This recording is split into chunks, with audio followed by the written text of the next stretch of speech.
People are prisoners in their own minds. The devil has got them overthinking to the point of exhaustion. People are overthinking because they panic about life and they're afraid. They're afraid of the present and they're afraid of the future. They think they might be missing out on something. The fear of missing out. But Satan loves to set a trap for people. And once you start to walk down the tunnel of overthinking, it gets narrower and narrower the further down you go, until it restricts you like a rat trap.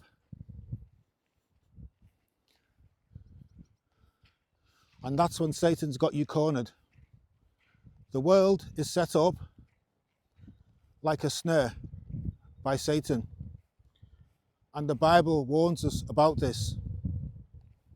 The world will try to burden us and distract us with busyness, with challenges, and with materialism. But we had everything that we needed in the Garden of Eden. First of all, in the beginning. But because of the disobedient nature of man, we chose the crooked path. Are we happy now? No, we're not. Satan has set the world up to be hectic and in chaos. Very fast-paced, selfish and greedy, with liars and deceivers. We are all part of this system, like it or not. Even the believers are overanalyzing everything, making things more complicated than they need to be. We had the 10 Commandments. That was all we needed, if we lived by them. If we followed the blueprint to life of the commandments, things would be very peaceful right now.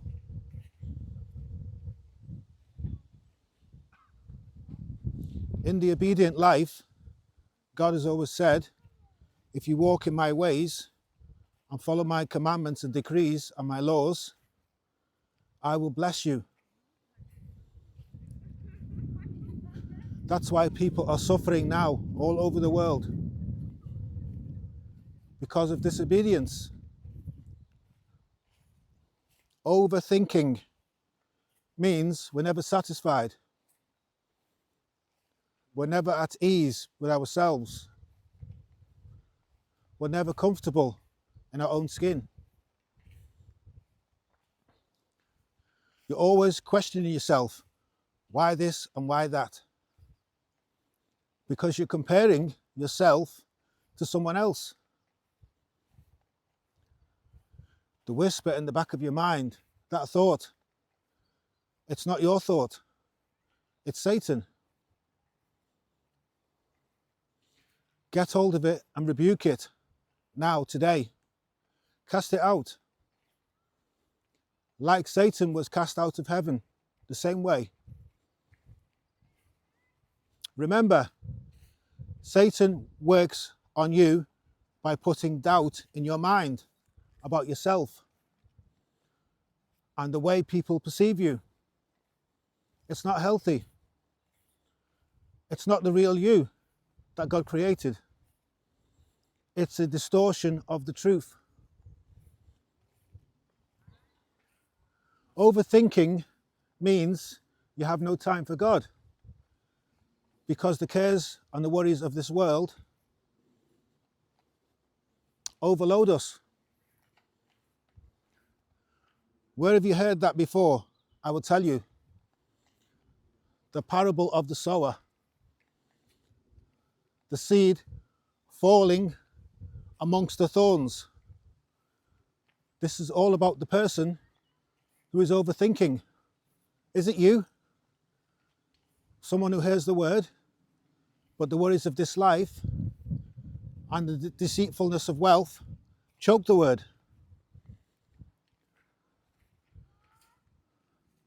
Then the word becomes unfruitful to that person. This is what happens if you overfill your mind with the worries of life. People get stuck in their thoughts. They have no peace, even in their sleep. They are stressed, even in their sleep. They don't have good dreams. Their minds are still racing like a racehorse, even when they sleep. But they're not dreaming about God. They're dreaming about their worries. They're always thinking about the things of this world, the rat race, the hamster wheel that leads to nothing. We're only living in a goldfish bowl, swimming around and around, clinging on to everything, every material possession, but not clinging on to God. And the world just wants to keep taking things away from us. The more that you think that you have, the more that will be taken away, the more you will lose. That's the world system. The best possession is God. That can never be taken away from you. I'll say one thing. Satan is clever. And he's been allowed to deceive the nations for a limited time. But this may be, of course, longer than your lifetime. So don't fall for him and his schemes. Satan has set this world up as one big competition. And the winners will get their prize. A life with him. And an eternity with him. He makes people feel if they don't have success, they are worth nothing. They've failed. That's what he's done with his great illusion. He's done it in the churches, the mega churches. As soon as you walk in, they want your bank details. They want massive congregations. Who can have the biggest church? It's all part of the competitions of this world. Then the overthinking, troubled person goes to these churches, hoping to find peace, wanting a one-to-one with the pastor. But the pastor is too busy building his empire. Jesus said, if one person is lost, we should go and leave the 99 and seek that lost sheep, find that lost person, that lost soul. That is what the church should be doing today. If they're not truly helping people cope with this life, the people who are burdened, then it doesn't make sense. What is their ministry about?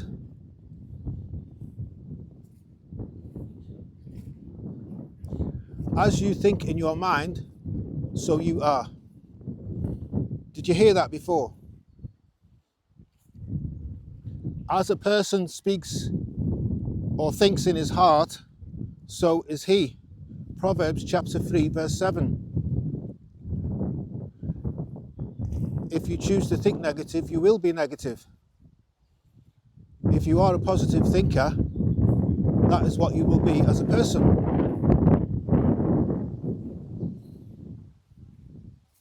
You don't need to be perfect in this world, my friends. You don't need to be perfect in your environment. You are overthinking, putting pressure on yourself. Stop comparing your life to others.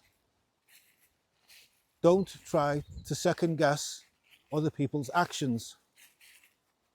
It's part of a game that you don't need to play. You're bigger and better than that. Overthinking takes people away from who they really are. It can lead to you criticizing yourself for every mistake, big or small, that you make. And you'll damage your inner self, your spiritual self, your self-confidence. And that is exactly what Satan wants for you. To feel unworthy, to feel like a failure, to feel like you're not capable of making any good decisions in life. He wants you to give up. Before you started overthinking, remember what your life was like before. God was faithful to you before, when you fully relied on him. God carried you through tough times before, and he will do it again. So don't slip back into your old understanding, your old mindset. That leaded you to unnecessary worry and anxiety.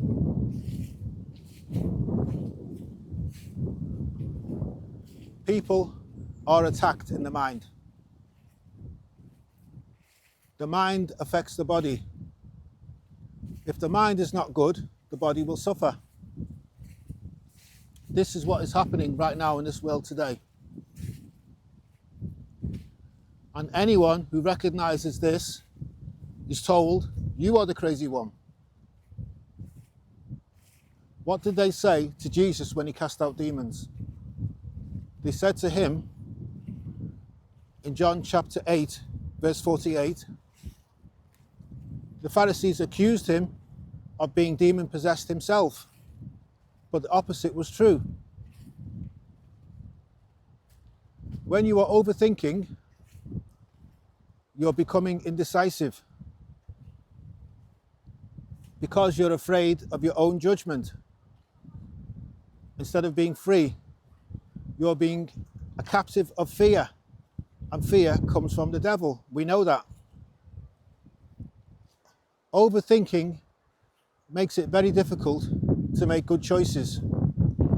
You're always over-analysing every possible outcome, like a game of chess. Simple things get over-analysed, and sometimes you end up making no decision at all. You'll be stuck in the mud of your own mind. You'll be paralysed with fear, unable to make a decision. This is what Satan wants. You're actually focusing too much on your own problems. You think you can work everything out yourself, but you should be trusting in God. You should be praying to God and giving your problems to him. He is in control. Even when we feel like this is an impossible world, an impossible situation, he can handle it. Instead of getting lost in our own thoughts, we should choose to bring our worries to God.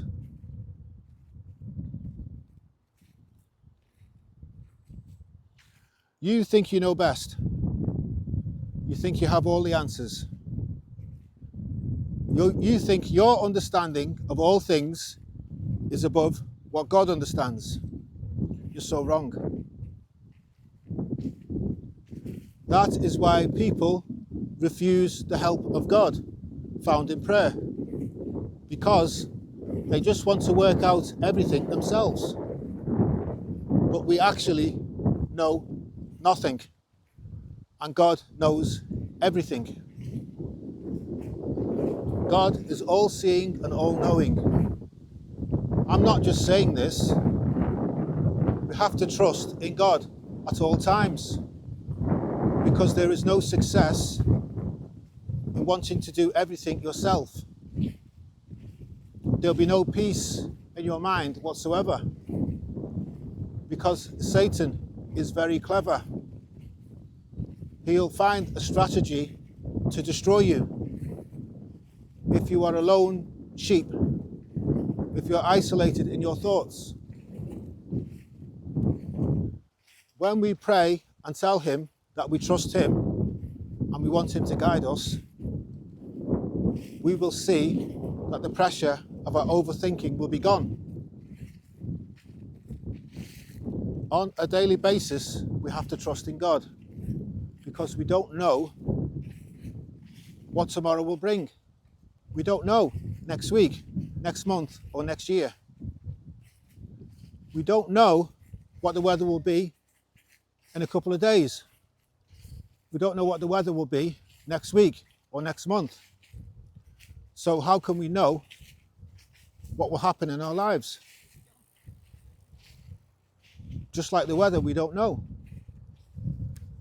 We just trust in God each and every day as we wake up.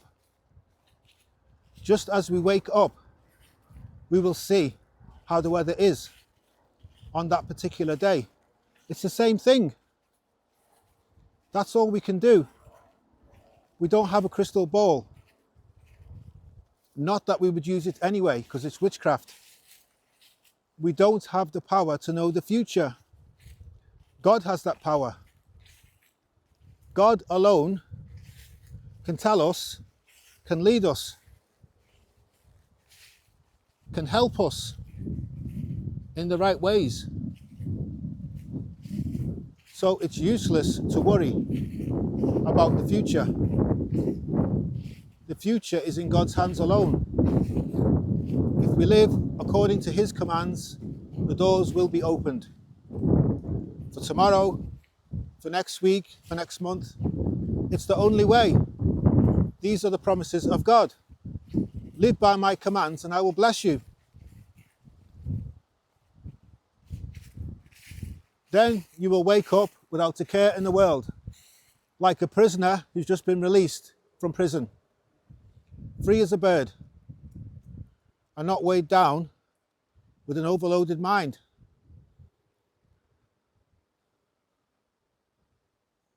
Don't you see, this is the way Satan has set people up in this world, to be overloaded in their thoughts, to be worried sick in their thoughts. The sickness of the mind leads to a physical sickness. I've said this before. A feeling of being lost. That's what Satan wants. We must start to rely on God again. If you relied on God before, you need to go back to where you was. You need to ask for God's wisdom to overcome the troubles in your life. Don't you know God gives to his believers generously. Stop worrying about what's going to come next. Just pray to God for guidance. You can't solve all your problems yourself. Let go of wanting to be perfect. Everything is not always as you would like it to be or as you want it to be. You can't always be right. Things can't always be right for you. And when it doesn't go your way, your mind races forwards with stress and anxiety. We are not perfect people, and our lives will not be perfect. Whoever said you'll have a perfect life, they're a liar. That's an illusion. We have to accept that no amount of overthinking is going to change anything. This world is filled with endless choices and pressures. And overthinking can grip our hearts and our minds, leading us down a path of anxiety and fear. The Bible warns us against this struggle. In Philippians 4:6, Paul says, "Do not be anxious about anything, but in every situation, by prayer and petition, with thanksgiving, present your requests to God." When we let our thoughts spiral out of control, we forget the power of prayer and the peace that God promises us. Overthinking will cloud your mind, will cloud your judgment. It will make you doubt yourself. It will make you doubt your faith. Instead of trusting in God's plans in the first place, we become trapped in a cycle of worry, creating mountains out of molehills. Jesus himself teaches us not to worry about our needs. In Matthew chapter 6, reminding us, if God cares for the birds and the flowers and everything else, he'll care for us even more, because we're more precious than the birds and the flowers. Overthinking can lead to feelings of isolation as we focus too much on our inner struggles rather than reaching out to God. It can steal our joy. It can stop us from living the abundant life that God wants for us. So, by releasing your burdens onto him and focusing on his promises, you can break free from the chains of overthinking and embrace the peace that surpasses all understanding. It's time to throw your worries aside and let your faith guide your thoughts. Thank you, my friends, so much for listening. Thank you for coming on this walk with me today. Thank you for staying with me until the end. It's such a blessing. I'm so glad to have you with me. I'm blessed. God bless you, my friends. Until the next time. Remember, stop overthinking. It will get you nowhere. Give all your worries to God. Start praying today, if you haven't already done so. Peace and blessings, my friends. Shalom. Bye-bye. Bye-bye.